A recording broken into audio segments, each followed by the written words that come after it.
Hey, there we are. I think. Hello, my name is Chris, and today I am live on YouTube. I think this is literally the first time I've ever done this. So, if you can hear me, if you can see me, and you're watching now, please do let me know in the chat so that I'm not just talking to myself. I'm used to talking to myself on the camera anyway, but if you're here, it would be good to know. I had a few ideas of videos that I wanted to do in different formats and that I thought using live stream would work better for. But because I've never done it before, I thought, half an hour ago, I thought, you know what, I'm just going to pop on and just see how this works. And if anyone wants to come and hang out, that's fine. But I did only give people like 25 minutes notice. So if it's just us, that is cool. Where's my water?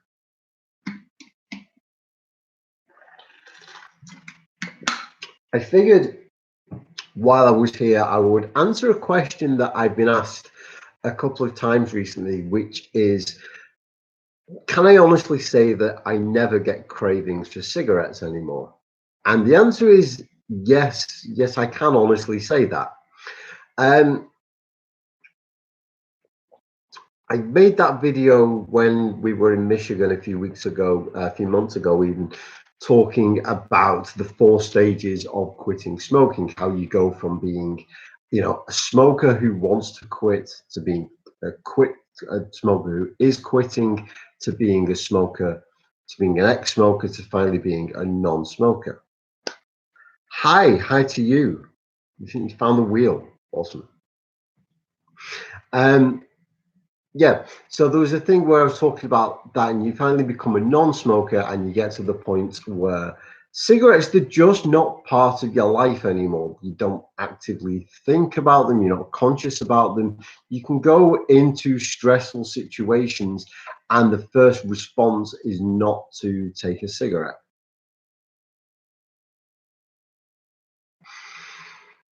That's where I'm at now. And as I said in that video, for me, it took about 9 to 12 months to get to that point to transition into being a non-smoker. I'm now 2.5 years down the line, and smoking isn't a part of my life anymore. I probably think about cigarettes more than anybody else who has quit smoking and reached 2.5 years, only because I do this weird thing where I come on and hang out with you guys and talk about smoking all the time. Let me stop for a moment and just read the comments. Managed to do one day already. When I don't think about it, it's not there. That's the thing. That's exactly what I'm talking about. In time, those days where you just don't think about it will become more and more frequent to the point that it's just not part of your life anymore. What I will be honest with you is that sometimes I get this little thing where it's not a craving. It's where my mind kind of forgets that I no longer smoke when I'm in situations where I used to. And it's not a craving because I would consider a craving to be something where I either had a physical or a psychological desire or compulsion to smoke. Whereas that isn't the case. Whereas what I tend to do is I'll find myself in a situation, and when I'm thinking about what to do next, I'll sort of like, okay, like coming out of the supermarket. My plan, my thing always used to be I'd go to the supermarket and I'd get all my shopping, and then I'd come out and then I'd have a cigarette and then go about my day. Now, this doesn't always happen. This happens probably, once every 12 months or something. I'll come out of the supermarket, and especially if I'm stressed or if I'm tired, my brain will go, okay, we're out of the supermarket, let's get the cigarettes. And then I have to go, oh, no, wait, no, I don't do that anymore. So it's not a craving, it's just kind of like trips me up a little bit. You guys sound like you're doing really well with your quit attempts. I've heard so many of you say, that you started off and it was one day at a time, and then it becomes weeks, and then it becomes months, and so on. People who were. My favorite thing about doing this channel is I'll see people, and I start to the more you guys leave me comments, the more I start to recognize your usernames, and start to remember your stories. So I know that people, and I'll first see them and they say, Chris, I'm 24 hours without a cigarette. And I start going, hey, yes, 24 hours, you can do it. And then the next time I hear from you, it's like 2 weeks, and then it's like 2 months. And I love being a part of your journey. Hey, Third Spirit, welcome. You are very welcome. I'm so glad that you made the journey to quit smoking. Do let me know how you're getting on. How far are you along your journey now? You've been a smoker from age 13 and now almost 40, like a steam train. I've heard some people as well ask me, like, am I too old to quit smoking? No, I don't think so. I don't think age makes a difference. If you're at that point where you're ready, then definitely go for it. Hey, Jordan. It's been a while since I had the chance to message you, but life has been pretty crazy. Jordan, I think I remember you. Didn't I do a video that was based on one of your questions? I think. Well, it might be a different Jordan, but I'm pretty sure it was you. I could be wrong. Let me know about that. I did. See, I have a good memory. Need some water.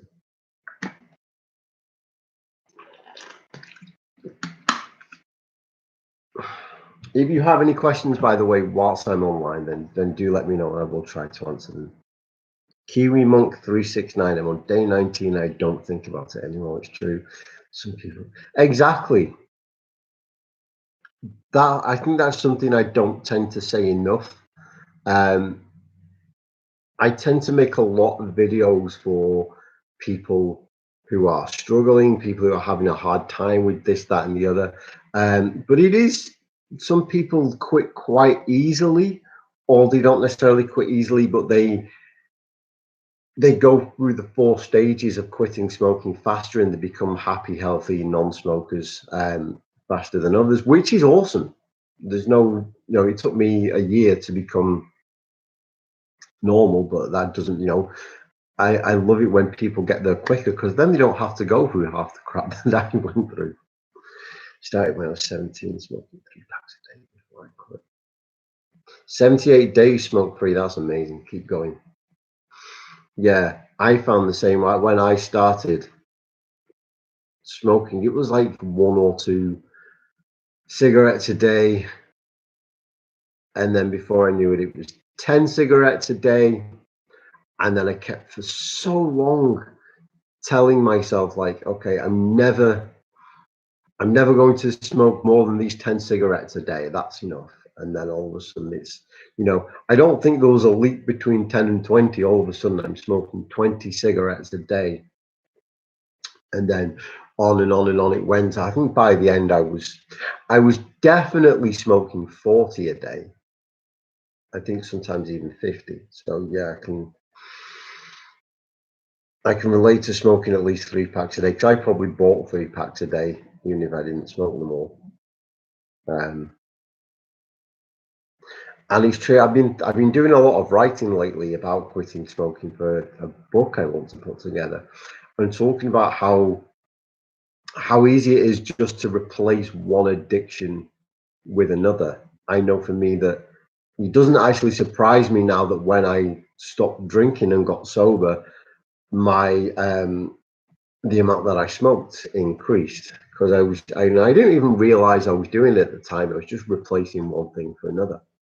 In fact, I met a guy in a 12-step meeting who said he quit drinking and he was getting sober, and he never smoked a day in his life, and then he got sober and started smoking. So it is possible to do that. Nicole, hi. I seem to tell myself every day that I'm going to quit tomorrow, but I seem to lack support and never do it.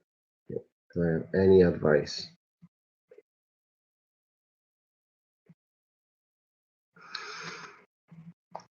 Nicole, if you are on Facebook, come and join us in the Finding Freedom Facebook group. You might have heard me mention it in some of my more recent videos. It is facebook.com/group/findingfreedom1.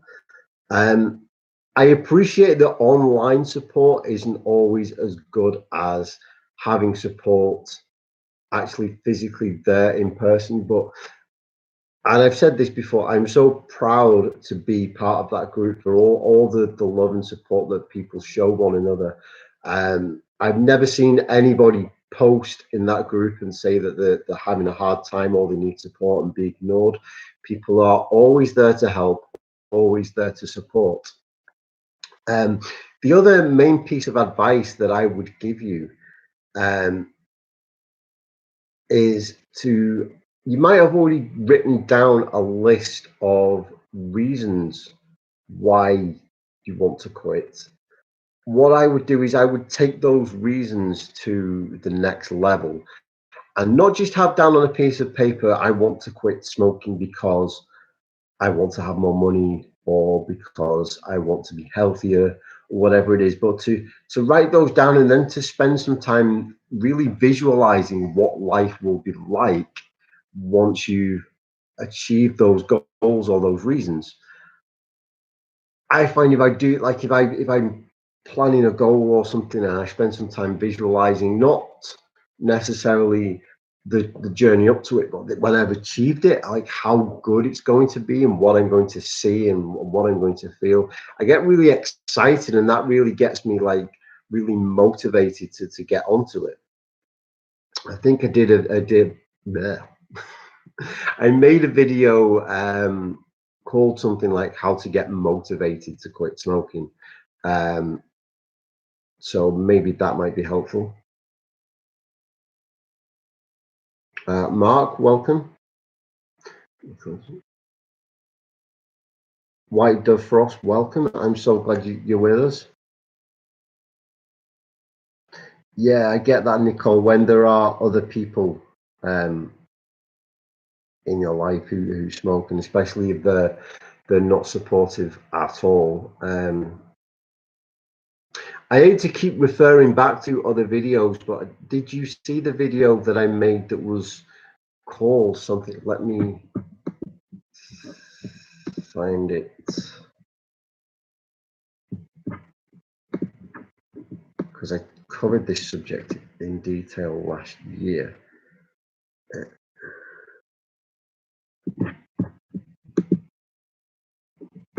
Let me post a link for you.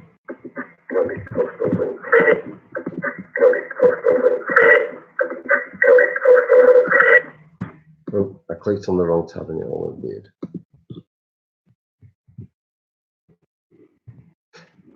Okay, sorry, hopefully you've got that. Yeah, so I appreciate that it is very difficult when other people around you are smoking. Again, my thing was to get really motivated on my reasons for wanting to quit. And having to know, I think I said in that video that I posted that I know for me that the thing that will trip me up and send me back smoking isn't anything to do with what's around me, but what's within me. If I am well prepared and well motivated and I have all the tools at my disposal, then I can get through anything. But I really appreciate your struggle, Nicole. I do recommend reaching out to even in the comments here or on Finding Freedom. I'm sure there are other people who have been in that situation. No, you're very welcome. I'm sure there's more advice, there's better advice in that video than I can give you now, because I know I actually just went through that video a couple of days ago and wrote down some specific points about this subject. I just can't think of them offhand, but hopefully that is helpful to you. But please know that it can, even in the worst circumstances, even when everybody around you is just making life 10 times difficult for you, it can be done. I was writing something today about how we all have 100% success rate of getting through the hardest thing we have ever done. When you think like at some point, quitting smoking might be the hardest thing you've ever done, but before that, something else was, and you've got through it. So you've proven time and time again that you can get through the hardest thing you've ever done. So you can get through this too.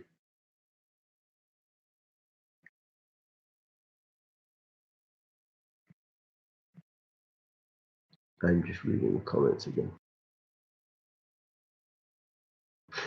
What is the one thing that pushed you the last thing, the drop, to stop smoking?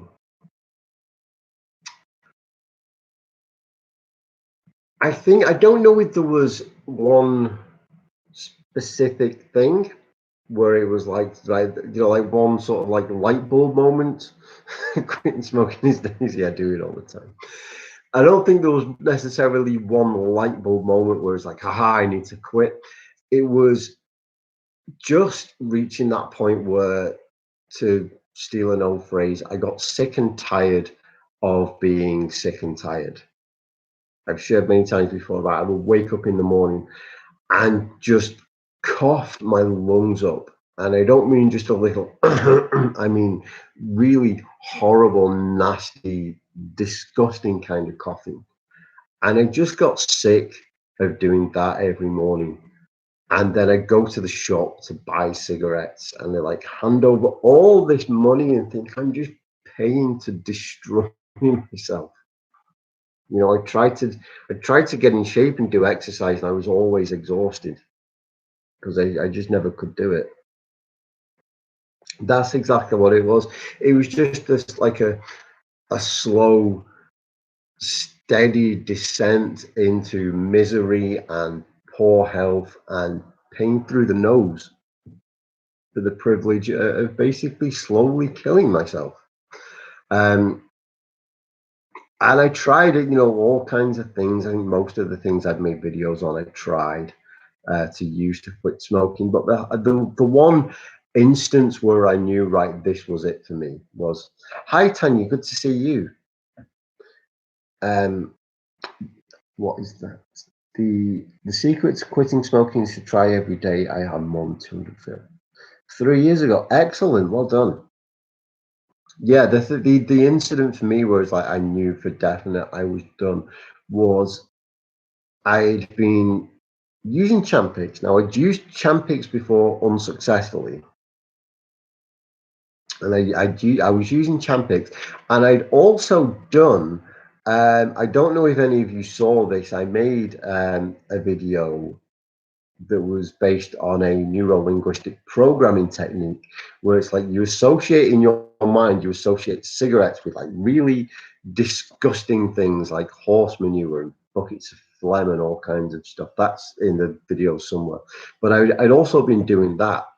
And I remember my last cigarette, it was a fight between me and the cigarette to get it down into me. And I'd like smoke a little bit, and then I could like maybe take one drag and then cough up, and I could take another drag and cough up. And in the end, I was coughing that much, I threw up all over my kitchen floor, and there were tears running down my eyes. To this day, I can't remember if I was actually crying or if it was just tears from trying to force this poison down me. But I was just an absolute mess. And I knew at that point, okay, that is it. I am absolutely done. I'm never going to smoke again after this. And I think that was my last cigarette. That doesn't mean to say that I necessarily had an easy time of it after that. I still went through the withdrawals. I still went through those psychological cravings that I talked about, where I didn't physically feel like I wanted a cigarette, but I kind of didn't know how to live my life without cigarettes because they had become such a deep part of my routine. So I still had to go through that. But that was September, October 2016, and we're past that now. Hi, Gordon. Great to see you. I'm Brad. I'm on day 3. Well done. Keep it up. Gordon, what did you do about the cravings you had after you quit smoking?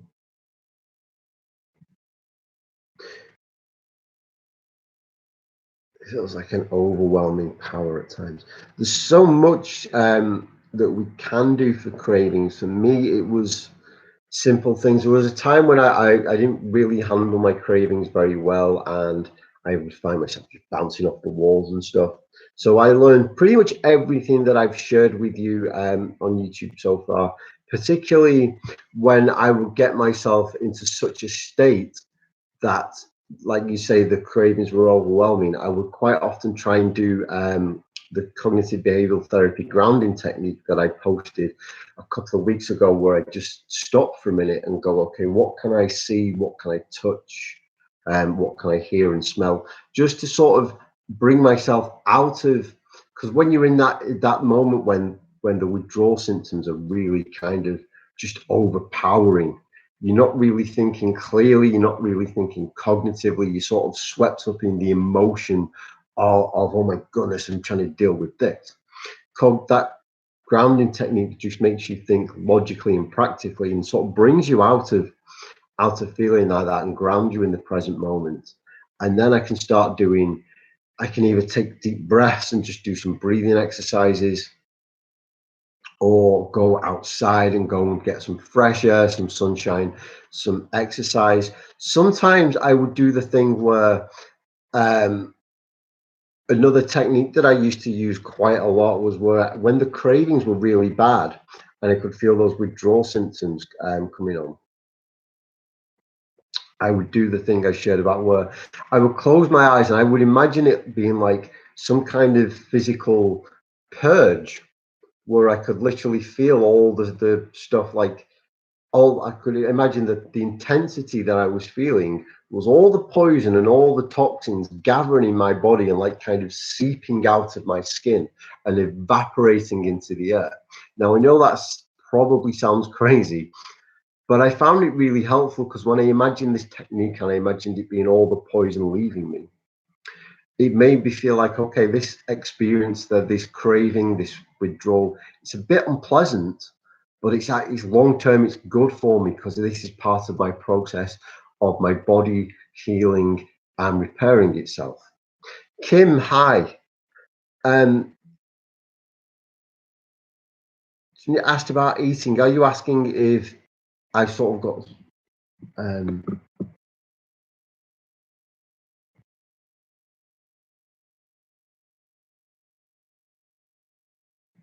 eating? I wouldn't recommend as a way to deal with the cravings, unless it's something less like you're genuinely hungry, and that might help. Sometimes that does happen to me, where like my emotions are all off and my head's all over the place, and it turns out I just need to sit down and eat something and drink some water. But the issue, do I call it an issue? I don't know if I call it an issue, but I need, for me personally, to not get into the habit of just using food to change the way that I feel, because that's what I use cigarettes for. And then I start just replacing cigarettes with food. And that, for me, gets me into an issue. Quit your job and lock yourself inside for 3 days. Wow.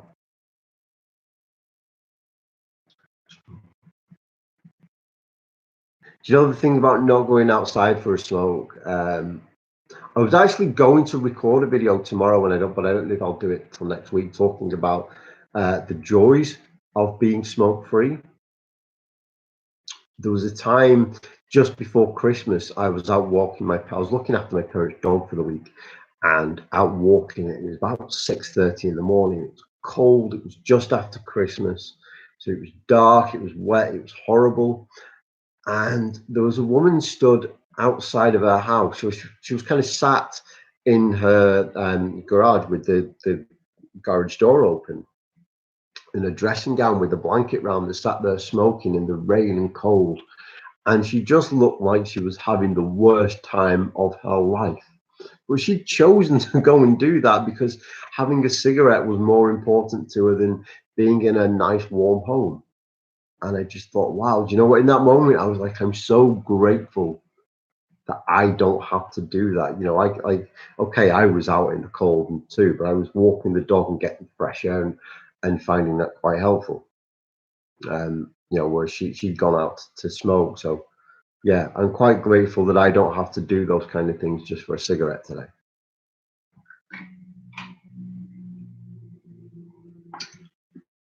One thing I forgot to mention about the withdrawal symptoms is not the withdrawal symptoms, sorry, the cravings. Gordon was asking me how to deal with cravings. Sometimes it's just dealing with that energy Because quite often that's what it feels like. It just feels like a big pent up ball of energy, and you get really tense and wanting to do something about it. So, oh, thank you, Brad. So do you. Um, to go and just move around. If you don't want to, like, I love going out on my mountain bike, and I've also been running a lot lately, so I do that. If you don't want to do that, do you know what I also like doing? Is I'll just go in the other room and blast some music and dance around, or quite often I'll play the air guitar because I can play my air guitar way better than my actual guitar. So I do that a lot just to move around and sort of get that energy released. And not only does it sort of release up all that pent up frustration, but it also gets the endorphins going, and the endorphins help us to feel more relaxed. Anything you can do to get endorphins going is going to help ease that tension.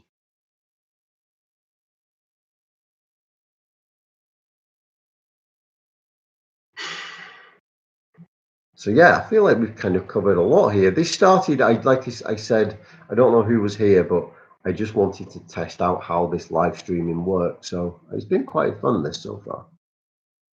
Just bought a treadmill. Awesome. I expect to hear from you in a year, Tony, telling me that you've now signed up for a marathon and that you're kicking ass on that. Am I thinking of doing more like, yeah, I am. That's the main reason I did this today is, to be honest, I've been watching another guy on YouTube talking about something completely different from this, and he does a lot of live streams, and I kept thinking, that looks interesting. And it gave me a few ideas of particular subjects where I thought live streaming would be the best way to do that. But I had no idea how to even set this up. Never mind, like I'm looking at myself, but I keep like getting looking at the sides where your text is. So I had no idea how I would manage that. So I thought I'd set this up today just as a quick test, to see how it works and see if anyone wanted to come and hang out. And here we are. So I'll just stay around for a few more minutes. And then we'll do more live streams in the future when I plan them out a bit better. Do you start? I'm about to smoke my last cigarette, and I mean, your live broadcasting just popped up in my alerts. I've watched lots of your videos. Any suggestions for after smoking my last cigarette? Go and do something kind for yourself. Go and take a bath, have a long shower, put on your favorite movie. Start looking after yourself, and in the very early stages, self-care is so important. Um, Hopefully you thought long term about how what you're going to do after that cigarette. So I would say stick to your plan, but start off by have that last cigarette, and then it's easy to sort of make such a huge deal out of having that last cigarette that you smoke it and then you put it out, and then the brain starts going, oh no, I've just had my last cigarette. I'm never going to have another cigarette ever again for the rest of my life. This is too daunting. This is too intimidating.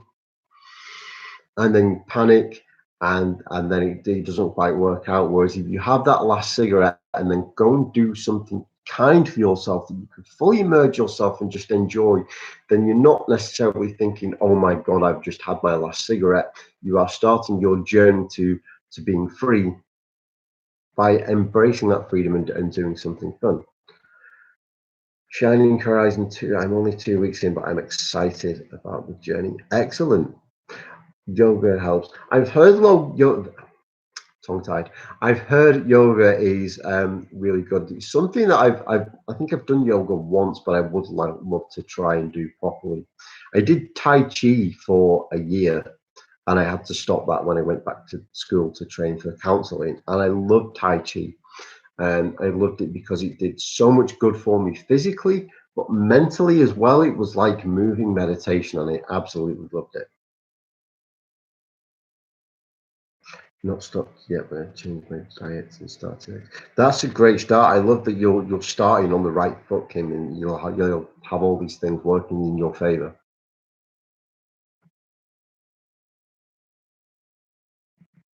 Absolutely, Jordan's right about the support system. And again, I'm Yeah, there is the Facebook group. It is called Finding Freedom. I don't mean to turn this whole thing into just me promoting the group for half an hour, but yeah, finding facebook.com/group/ Finding Freedom 1. You can find the link in the description on any of my recent videos. It's only a small group compared to some. We've just got over 217 members, but like I say, I've never yet seen anybody posting there looking for support and being ignored. There are so many wonderful people at all different stages of their quit journey. Some just starting out, and I love that people who have now got months and months of smoke-free time are still connecting in there to help other people. That really makes me happy.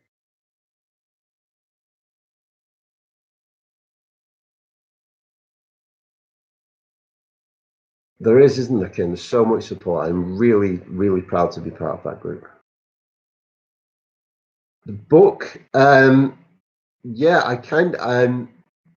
I'm hoping after the summer. Originally, I was hoping for summer, but it sort of took me longer to do than I thought it was going to do. Um, so I'm hoping sometime, maybe September at the very latest, I'll put a book out. And the book is basically, it's a 31-day, not a course as such. It's basically on it. I've tried to figure out like where you might be on your journey on day 3 and wrote an entry to help you there, where you might be on day 15 and for an entry for that, where you might be, day 30, 31, and a chapter to basically help you, excuse me, right the way through your journey. So I've tentatively called it your 31-day companion through your quit smoking journey.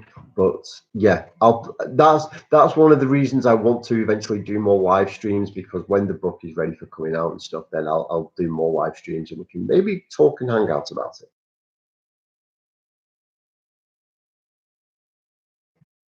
Yeah, I Joel has a lot of good videos too. Thanks, Jordan. 1 year on the 14th of May, Tony. That's awesome. And that's also 2 days before my birthday. So we'll have a joint celebration together.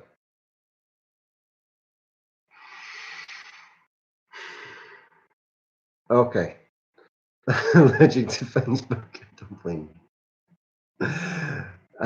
Facebook has, yeah, it has its good and bad points, but I love it for things like the group, because it seems like the best place to bring people together for that.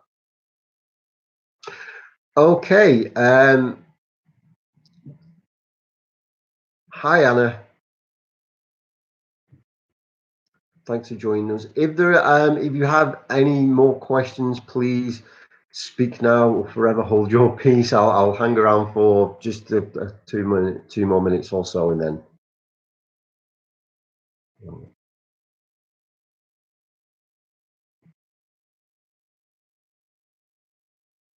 could maybe set up a new profile just for you, just to come and hang out in the group. I sort of when I looked at setting up Finding Freedom, I had a think about what might be the best option, but I think most people are on there. No, go ahead, Jordan. That's fine.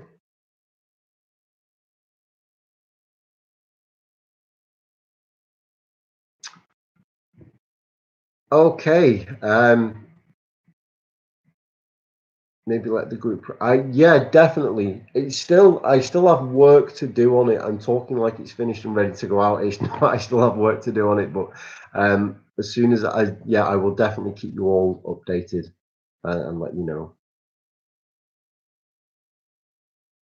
Today's my second day smoke free. You're very welcome, Gordon. I'm glad that the videos are proving helpful to you.